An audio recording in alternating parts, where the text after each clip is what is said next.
This is a small village where there are semi-nomadic or nomadic people living here. And this is the first time I'm trying the yakpa. My tour guide wants me to dance in the middle of the valley.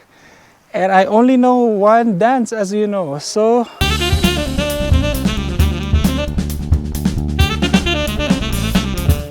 good morning. I'm here at the hotel for breakfast, and I decided to go outside so that I can have a very nice view of Punakha Dzong.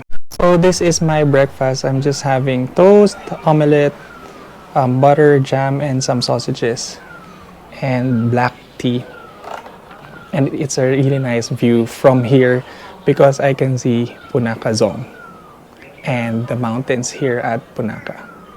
We just left the hotel and we're on our way to Pele La Pass, and today we're gonna do a long hike, and then after that we're gonna head to Trongsa town.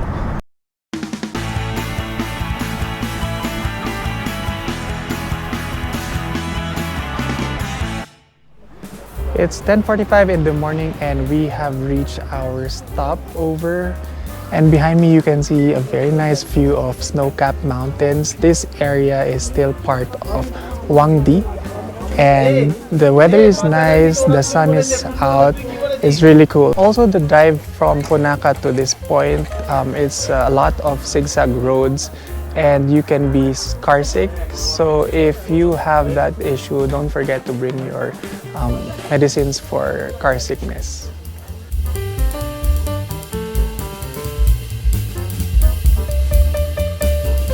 After tea and snacks at the viewpoint, we drove to Pele La Pass, which is the gateway to Central Bhutan. There was a row of shops that sells local products and yak meat, which my driver bought for me to try later. It was very windy as I made my way towards the Chorten. Pele La Pass is one of the highest mountain passes at an elevation of around 3,400 meters. So just a few meters after the pass, we're gonna start our hike. This is also part of the Trans-Bhutan Trail, and we are gonna cover maybe around 2 to 3 hours depending on our speed, and we'll find out the distance later on. But this trek, I think, is mostly going downwards. The pass a while ago where we were, that was around 3,300 meters. And so it's really very cold. I wore my windbreaker because as soon as the wind blows, my hands just freezes. And so I also wore my gloves. And here you can see there is a QR code where you can scan and it will give you information about this trail. All right, we have started our descent, and immediately you will be able to see a herd of yaks eating grass. I hope these are kind yaks because there was one yesterday. I got a little scared. It's you have to know, it's my first time to see a yak. I'm only used to seeing cows in our country. We're seeing more of them.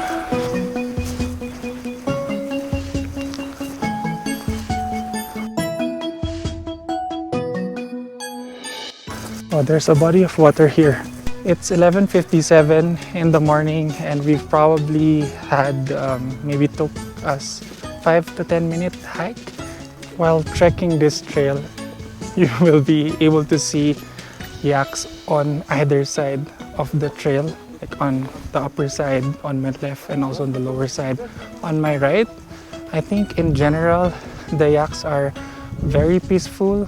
I noticed that whenever we go near to them, most of them would go away and a lot of them would also stare at you. So now I think I'm not that scared anymore, and of course I'm with an expert tour guide who knows how to manage these creatures.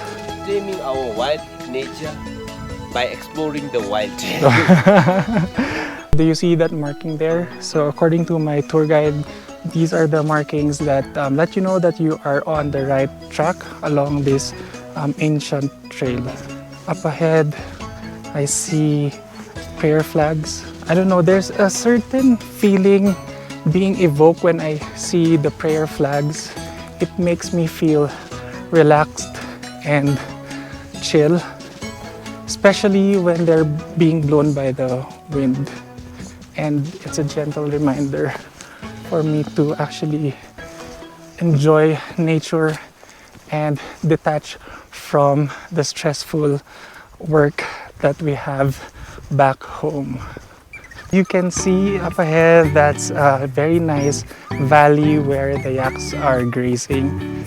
And at this elevation, usually you can probably encounter different animals, like different kinds of deers. And I think when the bamboo begins to sprout, you might be able to encounter bears. And if you're very lucky, you might even encounter a tiger. But the tigers don't normally go close to the humans. We are going deeper into this valley, and there you can see some horses eating and grazing peacefully. This experience really brings you back to the beauty and overall balance of nature. It's a relatively easy descent, and the trail is also very soft, so it's not as hard on your knees. So I am now at the part of the trek where it's getting warmer, so I'll just remove my gloves and also my windbreaker. And there actually is a very nice view of an ice-capped mountain. I just took a photo and I will share that with you somewhere here. Okay.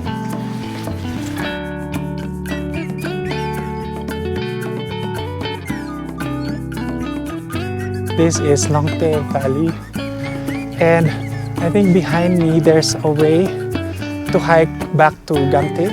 The temperature now is quite cold. It's a very good time to hike, and you will see a lot of animals, mostly yaks. I saw a couple of horses along the way as well. So if you love nature, you should do this Trans-Bhutan trail.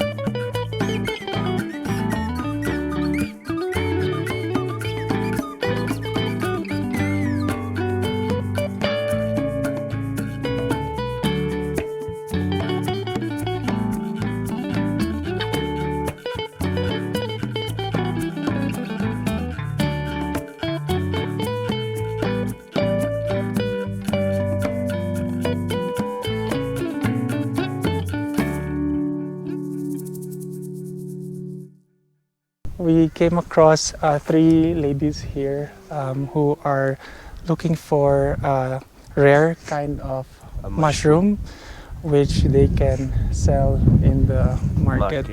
Some call it this tree as a barbarian berries. So this kind of mushroom grows on that type of tree. Yeah. When it rains, it will become bigger and bigger.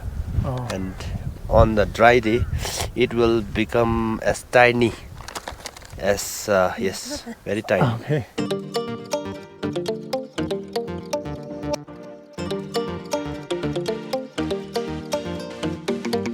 We are now at a different part of the valley. You have seen the change on the actual trail. You can also see like the vicinity. There's a lot of bushes already, and in front of us are mountains and also trees.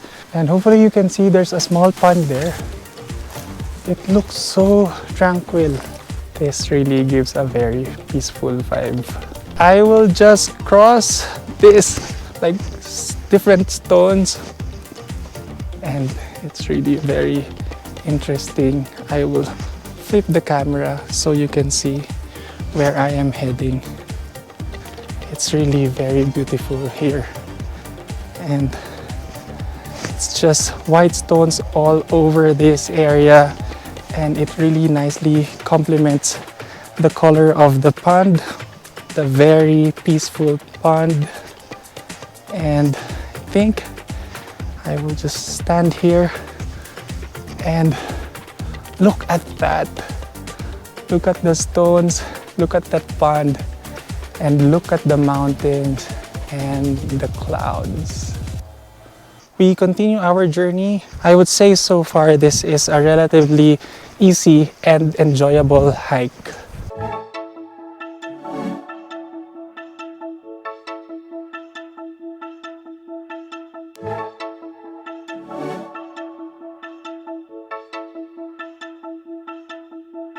This is called a Daphne tree. They use the bark of the tree to make traditional local paper. Look at those mountains. Those are the same mountains that we were admiring on the way here. And now I am seeing all of those snow-capped mountains from the valley. What a beautiful sight. It's so beautiful here in spring. And I think for someone like me who lives in a tropical country, I would rather travel in spring than in winter and see the remnants of the snow on the top of the mountains. And yeah, the weather is just so nice, and the beauty of nature here in Bhutan is really amazing. So I really am very happy that I decided to do this second trip and explore different places here in Bhutan. It's my first time at the central part of Bhutan, and so far I'm liking what I am seeing.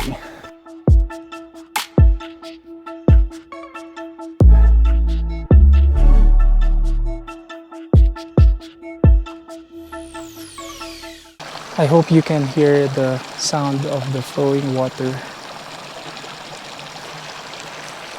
I really love the sound of the water flowing.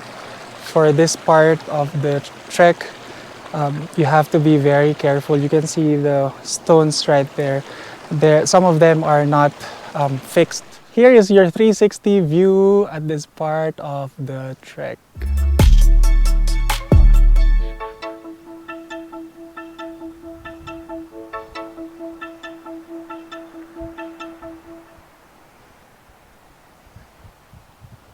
Special thanks to Druk Asia for helping me curate this trip with my friends and making it possible to have different itineraries on certain days. If you want to learn more about their Bhutan packages, you may click on my affiliate link found in the description below. We were blessed with perfect weather. It's sunny and it's also cold. And the wind is just not too strong. And it's a really nice day to hike. This is another marking here. It marks the trail. So if you encounter like a fork, you have to look for that trail. And now we encounter a cow. My tour guide wants me to dance in the middle of the valley. And I only know one dance, as you know. So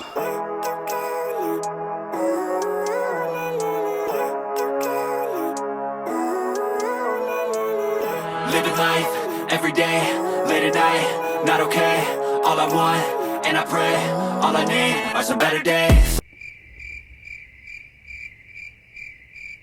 we're near the road and there's a house there. This is a small village where there are semi-nomadic or nomadic people living here, and towards the end of April they will be moving together with their yaks at a higher elevation. The reason why they will be moving uphill is because the yaks require a certain temperature to live, and of course now it's spring, it's going on summer, it will be very warm here in the valley, and the yaks have to move somewhere with the temperature that they require. This is one of my favorite chocolates. I'm gonna eat it here. So if you can see the field over there, that's gonna be our endpoint for this hike. Still a long way, but the path is relatively flat and relatively easy. I'm really enjoying this part of my second trip to Bhutan.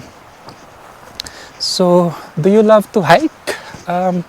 If you love to hike, let me know down in the comments below.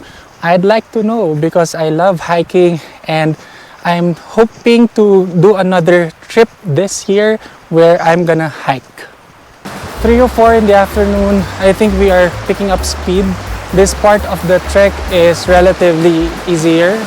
It's relatively flat and it's easy to trek. Because it's cold, I haven't really drank water since we started the hike and I don't really feel thirsty. But I guess for all the travelers out there, especially for women, I think for men it's okay. But for women, there might be some difficulty because of like urinating. If you feel like peeing on this trail, I don't know what options they have for females. So you might want to consider that when you do this trek. We now reach Rukubji and that's also the end of the steep ascent. Now it's relatively flat. My heart rate went up to 159 beats per minute. That's a good workout. Oh, there's a... wait.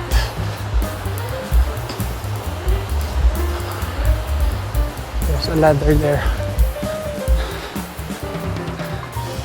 It feels good.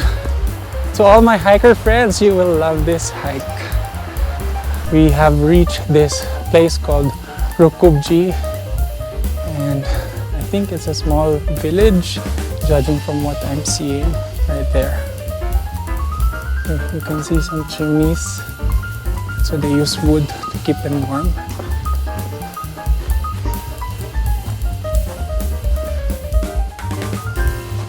Even the houses here are very Bhutanese.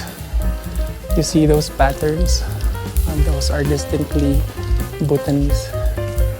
My tour guide said that each family will get at least 2 trees to use as firewood for every year. And there's a dog barking. I'm scared of dogs.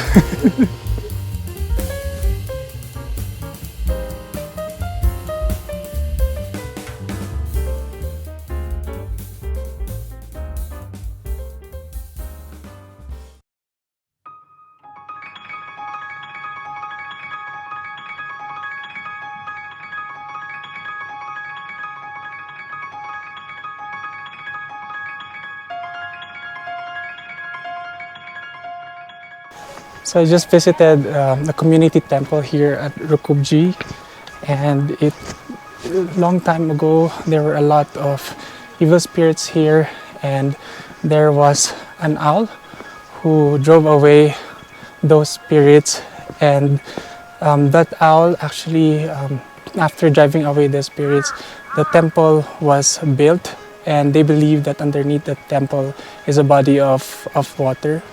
So today it is the day before the full moon, so inside we saw preparations for the rituals, the ritual that is happening tomorrow at full moon, and there are a lot of offerings already, and it's a good thing to also see, so the community tomorrow will all be here for the ritual.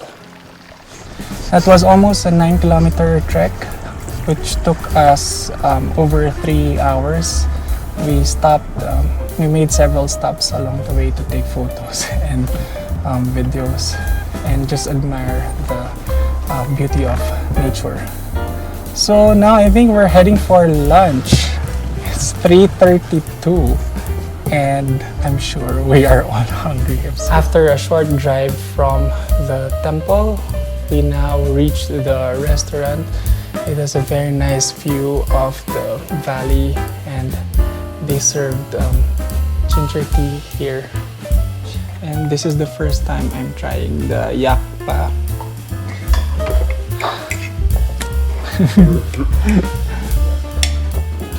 So this is yak meat with some chili. When you hike here in mountain, you need to eat yak meat so that you can be like yak.